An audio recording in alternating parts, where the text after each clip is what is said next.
eu fiquei um pouco na dúvida se era um documento da igreja ou se era um documento em defensoria da política, né, da atual política.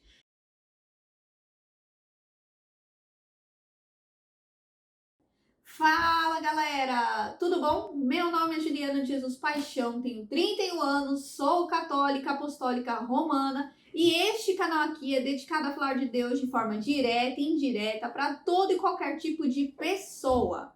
No vídeo de hoje nós vamos falar sobre o bendito documento da CNBB que está causando um rebuliço aí, né? Então a gente vai ver quem é que tá certo, a CNBB ou todas as outras pessoas, né? Talvez você já tenha ouvido falar sobre isso, então independente disso, eu vou fazer um pedido para você. Enquanto eu falo algumas coisas assim que eu sempre preciso dizer aqui no canal, eu vou pedir para você que durante esse tempo, você peça para Deus tirar toda a raiva, todo o ódio, toda a mágoa do seu coração e abrir sua cabeça e sua mente para quando eu for falar do assunto. Combinado? Então enquanto eu falo, você vai pensando nisso. Então já vou pedir para você deixar o seu joinha aqui, compartilhar este vídeo com as pessoas que você conhece, principalmente aquelas que são católicas e estão um pouco preocupadas aí com esse assunto também. Não esquece de se inscrever aqui no canal, né, para você poder acompanhar os próximos vídeos e se você já é inscrito, não esquece de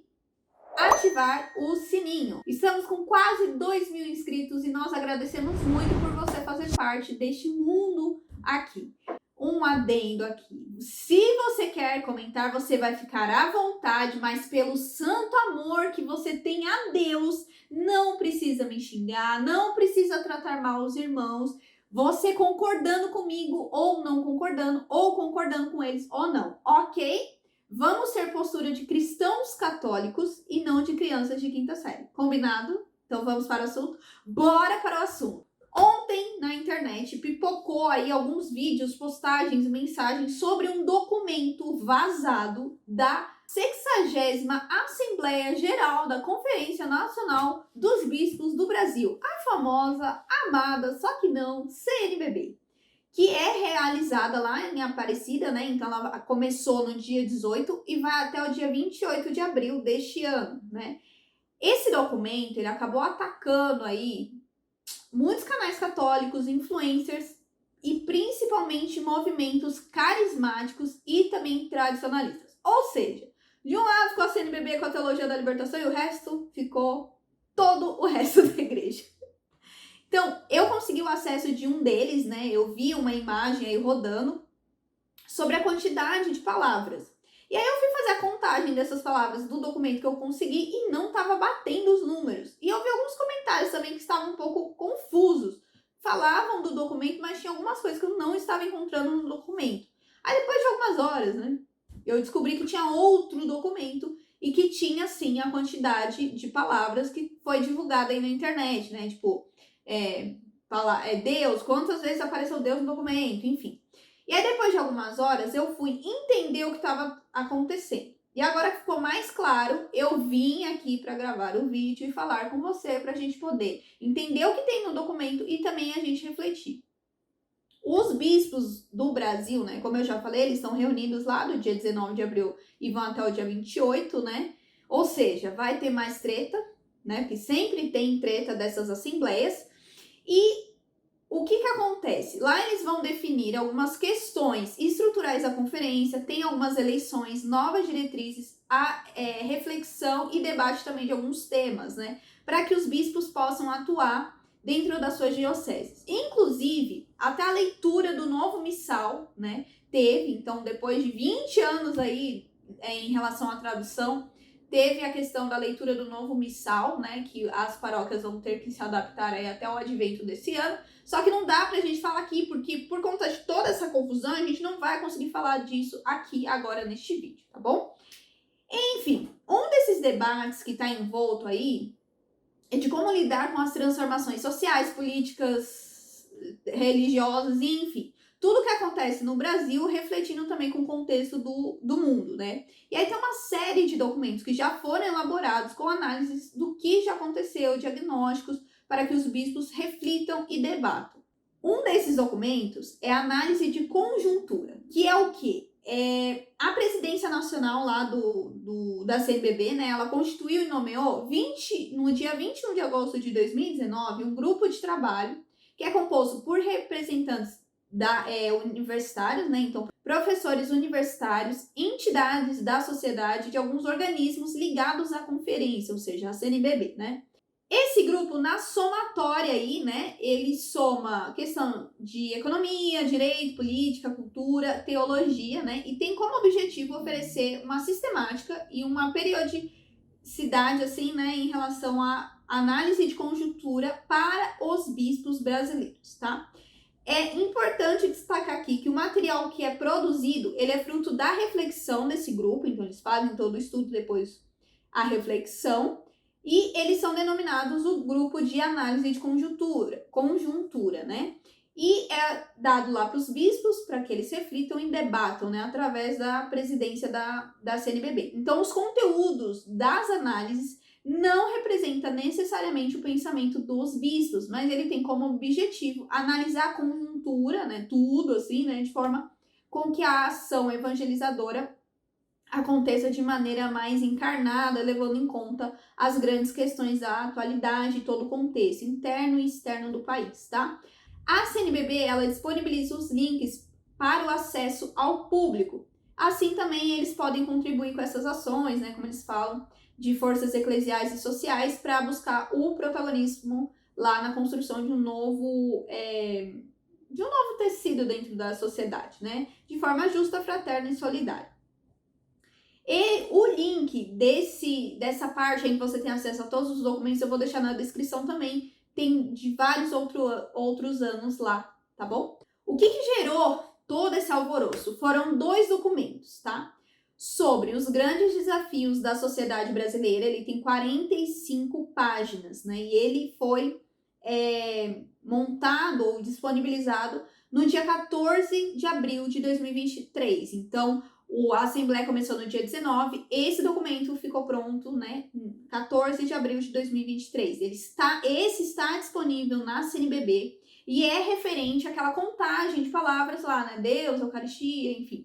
E é o que está rodando também na internet em alguns grupos de WhatsApp, tá? O outro documento é original da CNBB também, porém eu só consegui acesso a ele em um grupo de WhatsApp e Telegram, e aparentemente, o documento ele foi vazado, tá? Porque não tem no site da CNBB até o momento que eu tô gravando esse vídeo. Não sei se eles vão disponibilizar também.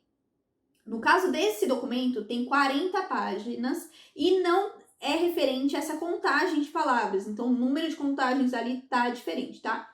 Por que eu preciso falar isso? Porque tem algumas pessoas confundindo um documento com outro. Não muda a gravidade do que foi falado ou escrito, mas é bom deixar claro, né, para não gerar confusão. Porque eu fiquei confusa quando eu ouvi algumas pessoas falando. Gente, eu não vou conseguir ler os 2 documentos aqui, até porque são 86 páginas, né, então eu não vou cansar vocês. E aí o vídeo vai virar umas 2, 3 horas. Então eu vou deixar os links desses documentos disponíveis na descrição para que você possa ler. Eu vou tentar aqui resumir de forma mais fiel possível, tá? O que falam nesses documentos, e aí no final a gente traz algumas outras informações. Então fica comigo até o final desse vídeo, porque a parte final é a parte mais importante, tá bom? Mas você precisa entender toda essa questão para entender o final.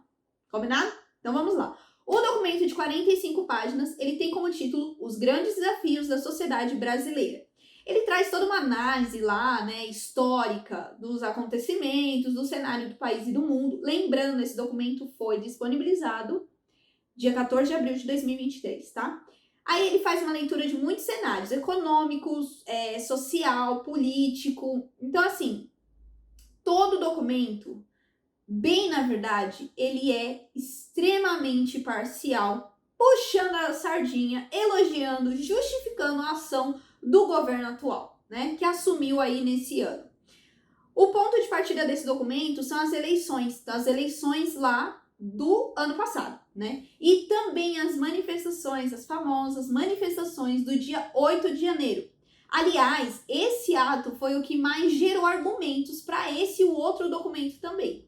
Mas nisso daí também mostrou uma parcialidade assim de quem fez a análise muito grande, porque em momento algum, eu repito aqui, em momento algum, é mencionado os últimos acontecimentos aí desses meses, ou seja, deu tempo deles incluírem, né, dos deputados que estão investigando lá o atual governo por omissão ou contribuição com a questão da manifestação do dia 8. Inclusive, nos últimos dias, saíram aí algumas imagens do GSI, né, conversando tranquilamente com os manifestantes, né, e logo depois dessas imagens serem vazadas, ele pediu a exoneração do cargo. Não houve nenhuma menção a essa questão ou qualquer tipo de suspeita, tá? Inclusive, no trecho do rodapé 12, é mencionado algumas ações que o atual governo fez em benefício das mulheres, e também não aponta outras ações que o governo anterior fez também em benefício das mulheres. E olha que assim, de verdade, eu detesto tanto um lado quanto o outro,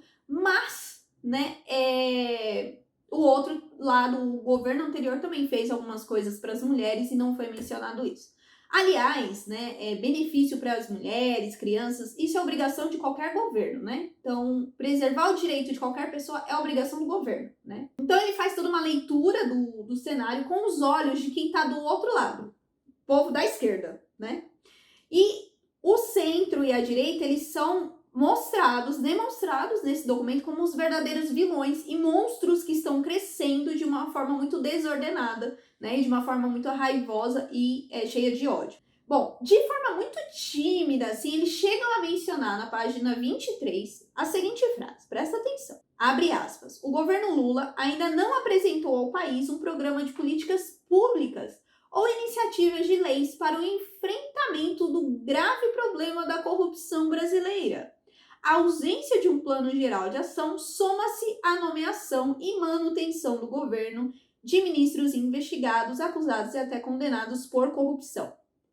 Fecha aspas. Depois ele continua com apesar disso e aí dá alguns outros exemplos. Na página 41 também existe a menção, abre aspas, e o governo federal, ainda em seu início, tem demonstrado uma série de movimentos contraditórios. A revogação da portaria que desobrigou profissionais de saúde a comunicar em caso de aborto, em caso de estupro, à polícia e a saída do país do Pacto Internacional do Antiaborto demonstram que ainda não está totalmente definida essa questão no governo. Fecha aspas. O link das revogações eu também vou deixar na descrição, que é importante que você leia essa parte também, tá? Inclusive, quando eu fui ler essas revogações, eu fiquei um pouco na dúvida se era um documento da igreja ou se era um documento em defensoria da política, né, da atual política. Mas depois eu lembrei, né, que essa análise aí não está baseada na religião, enfim, mas de qualquer forma ela é muito parcial. Então, ela até comenta dentro desse documento, né, a questão das ditaduras e perseguições na Venezuela e na Nicarágua, que estão com situações muito, muito intensas e tensas, né? Mas depois retoma também a falar do uso da religião na política e da manipulação das pessoas, né? Fala dos ataques da direita ao catolicismo, principalmente ao Papa, né, também. Mas nesse documento das 45 páginas, ele não menciona nenhum movimento, nenhuma influência ou coisa do gênero, tá? Mas isso também, gente, não muda nada, porque a análise, ela gera, assim, muito embrulho no estômago, né? E muita revolta. Vamos agora para o documento de 40 páginas, né? Que é a análise de conjuntura eclesial da INAPAS. Foi divulgado aí, né, foi finalizado, enfim, no dia 19/4/2023, ou seja, a data em que começou a Assembleia. E aí com o título, As ameaças à comunhão eclesial no contexto de polarização sociopolítica, cultural e religiosa. Gente, nesse, apesar de poucas páginas, eu demorei muito mais tempo para ler e me revoltou muito mais do que o outro, né? Esse documento, sim, ele consta esses ataques que o pessoal tem comentado, os influencers, a comunidade, os movimentos, etc, né? As pessoas que montaram a análise desse documento de 40 páginas não são as mesmas pessoas que montaram a análise de 45 páginas. O que também não muda a gravidade, mas que você pode depois pesquisar cada uma delas. É interessante isso também. Vamos ao resumo deste documento. O documento, ele é voltado para a comunhão eclesial, ou seja, tudo que acontece dentro da igreja. Então, diferente do outro, ele se baseia nas situações de polarização aí, né, sociopolítica, cultural e religiosa do Brasil nos últimos anos. Mas como isso tudo influenciou no âmbito da igreja, do ser católico, né? Ele é muito parecido com uma análise que a gente usa muito no marketing, que é o SWOT ou a FOFA, que ele analisa o mercado interno, externo, forças, oportunidades, fraquezas e ameaças, tá? Então ele faz toda essa análise. A base da análise é essa. Então é possível entender o que aconteceu, o que acontece para traçar as melhorias, tá? Nesse documento, eles também partem e têm como base as manifestações do dia 8. Já tá aí um exemplo de que você se revoltar e dar louca não resolve nada. Muito pelo contrário, você só dá armas para o seu inimigo usar contra você, né? Então, eles utilizam lá como base o livro Do Transe à Vertigem, do autor Rodrigo Nunes. O que tem nesse livro? Esse livro ele faz uma análise do momento político atual, né? Oferecendo uma ferramenta crítica para compreender os fundamentos do bolsonarismo. O fenômeno político e social que tem transcendido aí o governo, né, que lhe deu um nome, ou seja, o governo já passou, mas continua muito atuante aí. E pensando em caminhos que podem ajudar a superá-lo. Esse livro, ele reúne 7 ensaios escritos entre 2019 e 2022, em que esse autor, que ele é filósofo e professor da PUC do Rio, sustenta a abordagem a um só tempo analítico e participativo que caracteriza essa produção, né? Por outro lado, ele busca entender as condições que deram origem ao bolsonarismo dentro do contexto mais amplo, como os impasses que limitam a capacidade de ação daqueles que se opõem, e neste processo ele discute temas como negacionismo, fake news, os cruzamentos entre a política e a cultura dos influencers, as confusões em torno do conceito de polarização e as diferentes reações da esquerda à experiência da derrota de 1964 e de 2016, que foi lá da época do impeachment da Dilma, né? Por outro lado, o autor se propõe a intervir na realidade que examina, realizando um balanço das estratégias adotadas pela esquerda, na última década para perguntar o que é possível fazer de diferente. E fazer diferente é, sem dúvida, urgente, diz o texto, né? O autor ainda deixa para trás, ele destaca, né, que é preciso deixar para trás o transe das fantasias da extrema-direita, que é essencial para que as pessoas possam encarar a vertigem dos verdadeiros problemas do nosso tempo, que é a crise ambiental, o aumento da desigualdade, o déficit democrático e o desafio de uma transição para outro regime energético, econômico e político. Os ensaios que integram essa coletânea, né, são em parte inéditos e em parte reedições de artigos aparecidos em revista como Piauí, Serrote, Radical Philosophy, South Atlantic Quarterly. Além disso, ele também deu uma entrevista lá no Globo, vou deixar o link na descrição também, que ele utiliza aí um filme Terra em Transe de 1967 de Glauber Rocha, né, que é um pós-golpe de 1964, e o documento Democracia em Vertigem de 2019, que é o pós-impeachment da Dilma. E o filme é extremamente parcial e pinta como se tudo aquilo que aconteceu fosse um golpe, eles fossem bonzinhos, enfim, né? E ele ainda, dentro dessa base aí do livro, ele fala que outros vários filmes, né, que abordam o impeachment da Dilma, mas sempre com esse lado, né? Não foi descrito aqui o nome dos outros filmes. Ele ainda relaciona, com base aí, né, nessa análise dele, séries sobre zumbis e falsários com o espírito da época. Então ele fala aí no livro que existe essa relação da produção de séries de zumbi, de falsários, com tudo isso que tem acontecido. O link está na descrição dessa entrevista também. Por que eu tô falando isso? Porque tudo o que tá nesse livro foi base para análise desse documento. Então tem vários trechos do livro que é citado nesse documento. Então é importante para a gente entender qual que é a base do documento da CNBB, né, dessa análise. Então assim, ele faz toda uma leitura com base nesse livro, não é nada parcial, né, imagina, só que não, né? A gente pode ver aí só com base nos trechos que são compartilhados nesse documento. Então, o que fala tanto no livro quanto no documento? O nascimento da direita, né, principalmente da extrema-direita. Então, ela traça todo um histórico sobre isso e também dentro do cenário da igreja perante todas essas questões, né?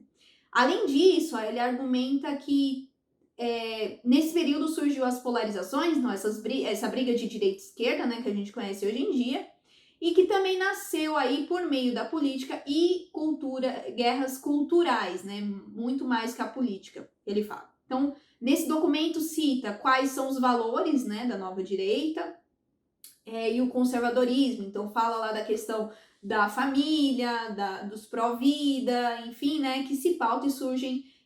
Até surgiu um tema, depois leiam isso no documento, chamado de cristofascismo, que é antigo, mas eles colocaram aí, né, para poder definir essa utilização da política da extrema-direita com a utilização da religião, tá? Eles começaram a atrelar toda essa situação aí, política, né, econômica do nosso país com a igreja. E diz o quanto as pessoas, hoje em dia, principalmente da extrema-direita, os conservadores, usam símbolos da igreja.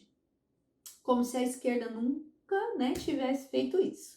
Aliás, eu já gravei um vídeo aqui sobre isso, né, do uso da religião na política e na comunicação. Vou deixar na tela final também, porque é importante que você assista. Continua aqui comigo porque ainda tem mais absurdos, né? Se você não quiser ler o documento, fica só com o meu resumo. Aí vem as piores partes. Eles mencionaram a importância das comunidades eclesiais de base, que são as SEBs, né? Elas são comunidades inclusivistas ligadas à Igreja Católica, né, que foi incentivada pela teologia da libertação, que se espalhou principalmente dos anos 70 e 80 no Brasil e também na América Latina, né? Essas comunidades aí, elas reunidas, elas tiveram uma função de aproximação territorial e de carências de miséria comum.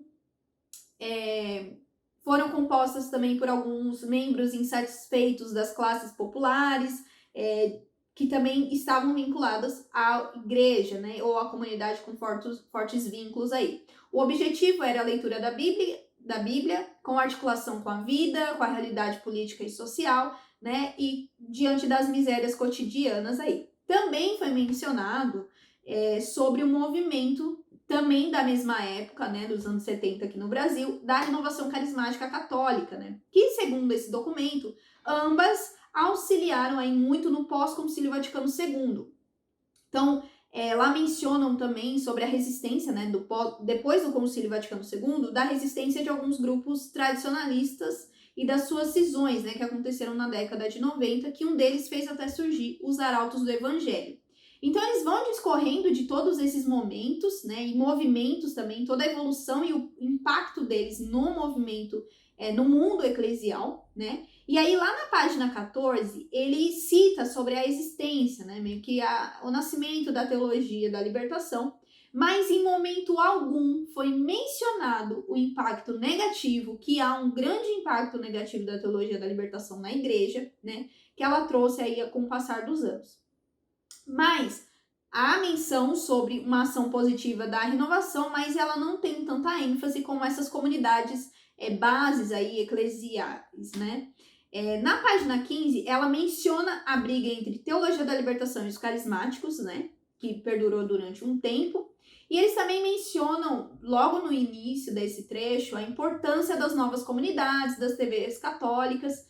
Mas, com o passar das páginas, a crítica vai tomando uma forma maior para essas comunidades, para a renovação carismática, até para alguns influencers que eles citam também por conta do tradicionalismo. Enquanto a teologia da libertação nem é mencionada, não é nem criticada, não é citado o nome. Então, nessa análise aí, na página 18, começa o breve ataque. Eu vou ler aqui, abre aspas. Nas mídias digitais, eles ou elas se tornam influencers, alguns com milhões de seguidores atraídos por sua oferta de sentido de cura, libertação, salvação, referência para se situar no mundo. A espiritualidade que veiculam é uma mescla de devoções do catolicismo popular com técnicas de autoajuda e coaching espiritual, numa clara afinidade eletiva, entre aspas, com a lógica da pós-modernidade liberal centrada no desejo de autorrealização do indivíduo, construtor do próprio sucesso, como nos canais de TV e mídias digitais dos grupos evangélicos. Vários ou várias deles ou delas também transformaram sua oferta religiosa em negócio, demandando dinheiro de seus seguidores e movimentando recursos importantes. Aí lá na página 19, né, tem a continuação. Eles até citam que os movimentos contrários à teologia da libertação começaram a demonizar a teologia da libertação, né? E com ela todo o discurso social da igreja tão fortemente posto em evidência pelo magistério da igreja nos últimos séculos. O auge da defensoria desse documento do lado esquerdo, né? Tá na página 30. Abre aspas. A experiência das comunidades eclesiais de base e das diferentes pastorais com a teologia, vou colocar aqui entre parênteses, da libertação, né? Que delas emergiu, a saber, a teologia da libertação, foram um laboratório fecundo de muitas iniciativas originais lidas na época pelo filósofo jesuíta Henrique Cláudio de Lima Vaz, como passagem de uma igreja reflexo, entre aspas, e uma igreja fonte, entre aspas, e pelo teólogo Leonardo Boff, fecha aspas, né?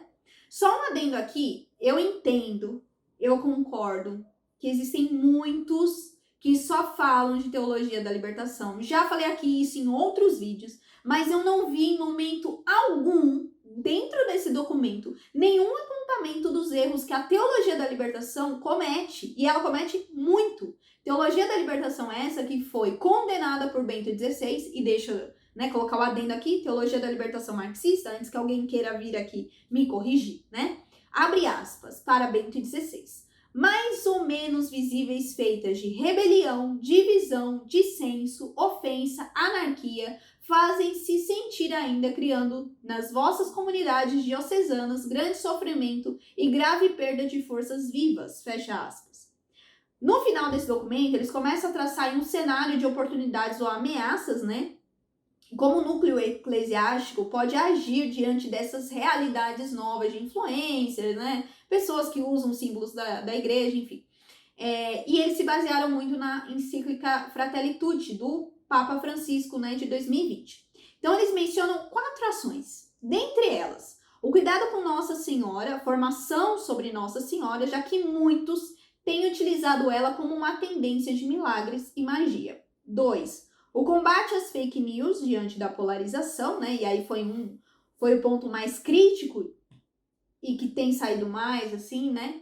De criar um observatório do que é colocado nas mídias por meio das autoridades eclesiásticas. 3. Atenção e informação no seminário, já que muitos padres têm se ligado a alguns movimentos tidos por eles como extremistas, seja os carismáticos ou os tradicionalistas. Na visão deles, nada de teologia da libertação. E aí, o último, né? O caminho sinodal que foi iniciado em 2021, né? Não só como um evento, mas como uma reflexão. E aí o documento se encerra com as seguintes perguntas. Como foi feita a devolutiva da escuta sinodal em minha diocese? A escuta sinodal provocou alguma dinâmica nova na condução da pastoral e do governo da minha diocese? A essa pergunta deveria ser acrescentada a da síntese nacional. Ela foi divulgada em minha diocese? Tornou-se objeto de discussão e reflexão? E o documento da etapa continental? Que processos ele desencadeou na condução da pastoral em minha diocese? As dinâmicas propostas em todas essas fases estão criando processos novos de encontro, escuta e discernimento? Poderão ajudar na criação de processos de reconciliação e de paz? E aí o documento se encerra.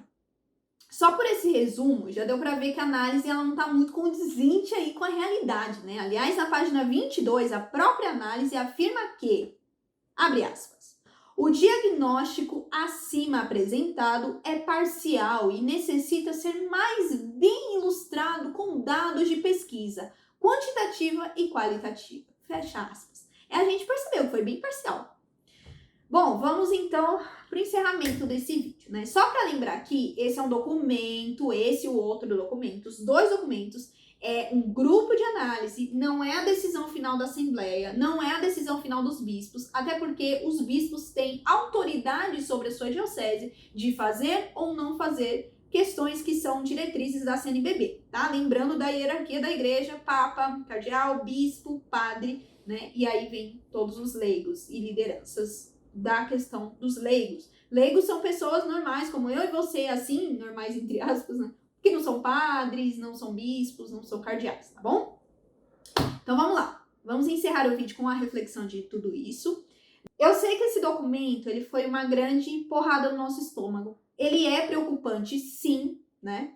Por mais que tenha sido disponibilizado ou vazado, as questões que estão dizendo lá não são boas, né? Mas como eu falei, não é uma decisão final da Assembleia, tá? Então, assim, até o dia 28 aí vai ter muita água para rolar nessa Assembleia, né? Eu não sei se eles têm outros tipos de análise de pessoas que pensam diferente, que enxergam diferente, ou se eles só têm essa análise que tem um viés muito para a esquerda. Então, se eles tiverem só essa análise, não vai ajudar na hora da decisão, né? Se você soubesse, tem outro tipo de análise, deixa aqui nos comentários também, tá? Mas, como a gente aprende na vida da igreja, né? E na nossa vida, conforme a gente cresce, de todo o mal e de toda a porrada, a gente tem lições.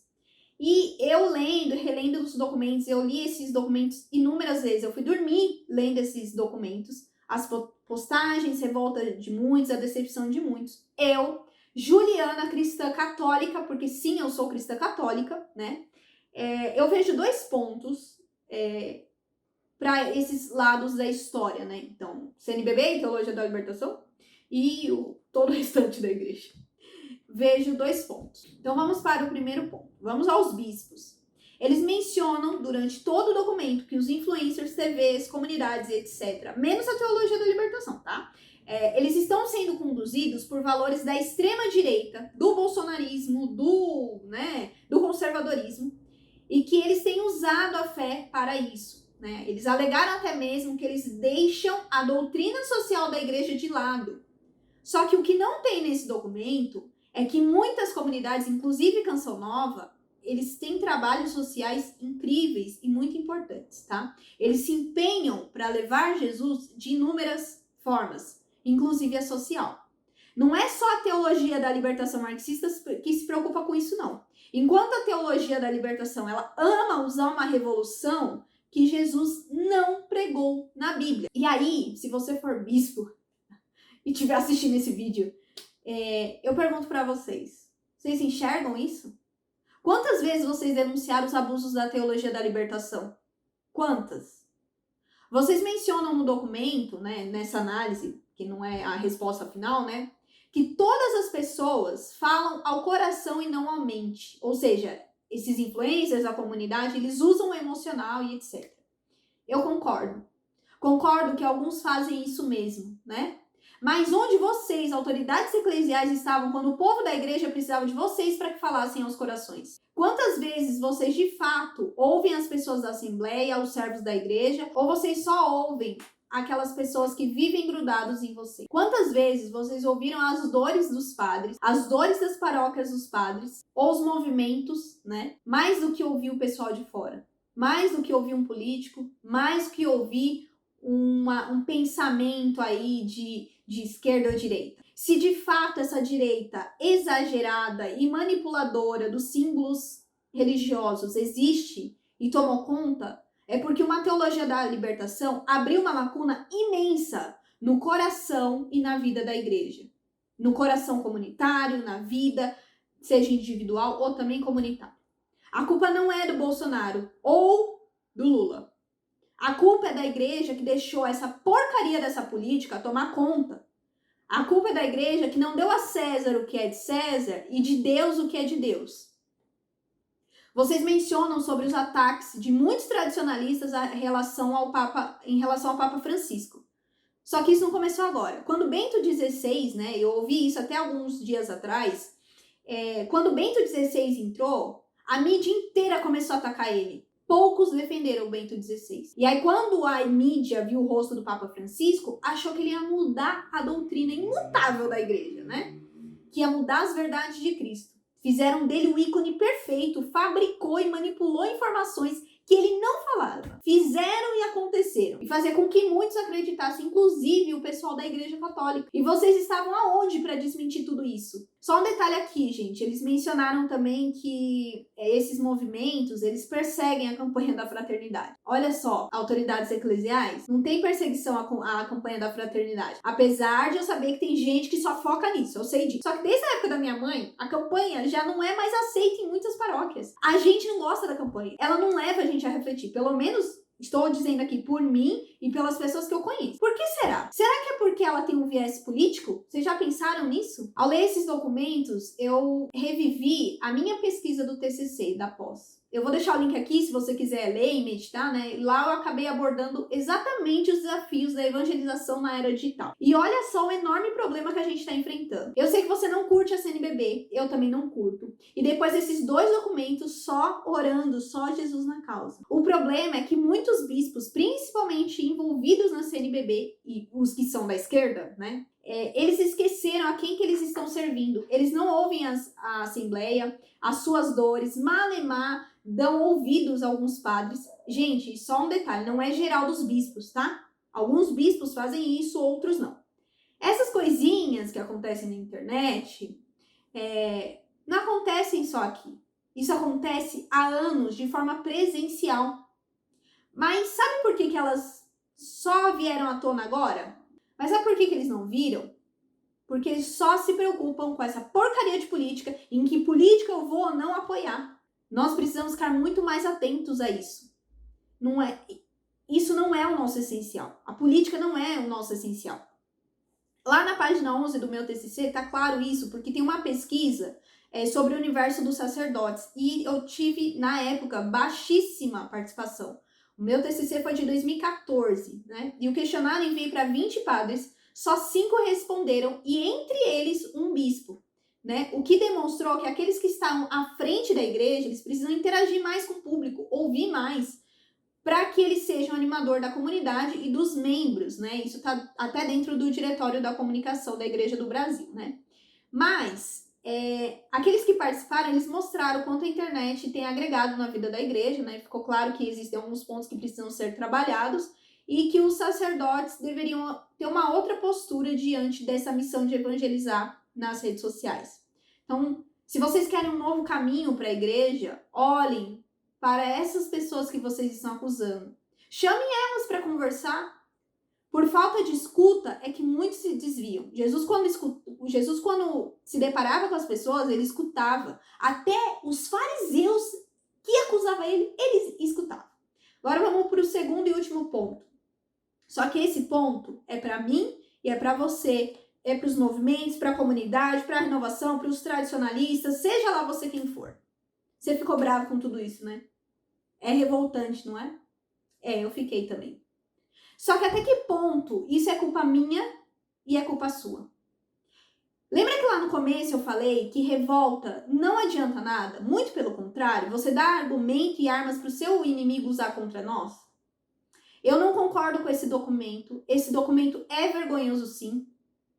Só que eu também não concordo com o que muitos de nós estamos fazendo dentro dessa tela e dentro dessa internet. Muitos de nós se pronunciam de forma raivosa, com informações alteradas, com documentos que sejam a favor do seu argumento, e muitas vezes não é o que a igreja diz. Com pessoas que se acham as donas da verdade, sendo que Cristo não ensinou isso. Eu já falei aqui isso inúmeras vezes, principalmente nos últimos vídeos, e que eu fui xingada porque as pessoas não concordaram com isso. Eu não concordo com muitas pessoas que estão cheias de ódio no coração, de raiva, que comungam o corpo e o sangue de Cristo, e que fazem uso da Bíblia para machucar até mesmo os padres que estão certos porque eles acham que estão errados. Eu não concordo com trocentas profecias que não levam a Deus, que só mexe com o imaginário e alimenta o imaginário das pessoas. Não é só os influencers, mas vocês que comentam em vídeo, em postagem também. Existem pontos desse documento aí que vale para nós, os leigos. Nós que temos uma ação muito importante na igreja, e que nós também evangelizamos lá fora, ou aqui fora, né? Nós precisamos refletir, gente, de verdade. Infelizmente, há muita verdade nesse documento. Infelizmente, nem nós e nem os bispos, nós estamos sendo cristãos de verdade. Não estamos sendo católicos de verdade. Cada um tem sua parcela de culpa aqui. Quando eu li esse documento, a minha cabeça, ela deu um nó. Porque eles analisaram de forma muito parcial, como forma de ataque. Mas ao mesmo tempo, ele serve como alerta muito grande para todos nós. Para onde nós, eu, você, os bispos, os padres, estamos levando a Igreja de Cristo. Olha como as pessoas olham para nós que estamos aqui, nesse ambiente. Eu sei o que eu falei aqui e o que eu vou falar. Muitos vão detestar, não vão fazer isso, não vão refletir. E em relação a esse documento, leia ele. Leia mesmo. Se você não estava motivado a ler, leia. Veja como você pode fazer diferente. Se você é um desses movimentos, influencers, ou você quer ser influencer, eu não sei. O que você tem desse documento para você aprender? Boa parte a gente pode jogar fora. Mas existem muitas coisas que servem para nós crescermos na fé, como pessoa e como alerta. Que esse documento sirva para nós refletirmos como a gente está levando nossa vida de cristão e principalmente a nossa vocação. Seja você bispo, padre, leigo, missionário, enfim. Vamos parar de seguir as pessoas e sigamos a Cristo. Paremos de querer ser irmãos exagerados, tipo os irmãos exagerados de outras religiões e outras doutrinas, e sigamos a nossa doutrina, aquilo que ela pede. Eu encerro esse vídeo aqui com um trecho da encíclica, que esse documento tanto enfatizou, mas que na prática a gente não tem feito muito isso, não. Nós devemos aproximar-se, expressar-se, ouvir-se, olhar-se, conhecer-se, esforçar-se por entender-se, procurar pontos de contato. Tudo isso se resume no verbo dialogar. Seja mais Jesus, muito mais Jesus na sua vida. Bom, gente, eu teria muito mais coisa para pontuar. Eu queria pontuar aqui um parágrafo, né? Mas não ia rolar, o vídeo ia ficar muito longo, eu ia ter que ficar aqui o dia inteiro, posso fazer uma live. Mas é isso. Espero que esse vídeo tenha ajudado você, muito mais do que você ficar com raiva da CNBB ou com raiva dos outros movimentos, que te leve a refletir, né? Que isso aconteceu por algum motivo, então que te ajude de alguma forma. O que você achou desse documento, de toda essa situação aí, né? Qual a reflexão que você teve? Eu apresentei aqui 2 pontos, apresente seus pontos nos comentários e, por favor, gente, de forma respeitosa, como um bom cristão católico deve se comportar, tá bom? Não esquece de dar seu joinha, compartilhar este vídeo, principalmente com aquela pessoa que está raivosa com o documento da CNBB. Compartilha com ela, porque eu também deixei os links aqui para vocês conferirem, tá bom? Não esquece, se inscreve no canal, tá vindo mais vídeos aí. Apesar das polêmicas, estamos produzindo mais vídeos. E ative o seu sininho também para você conferir cada um deles. É isso, até o próximo vídeo. Tchau!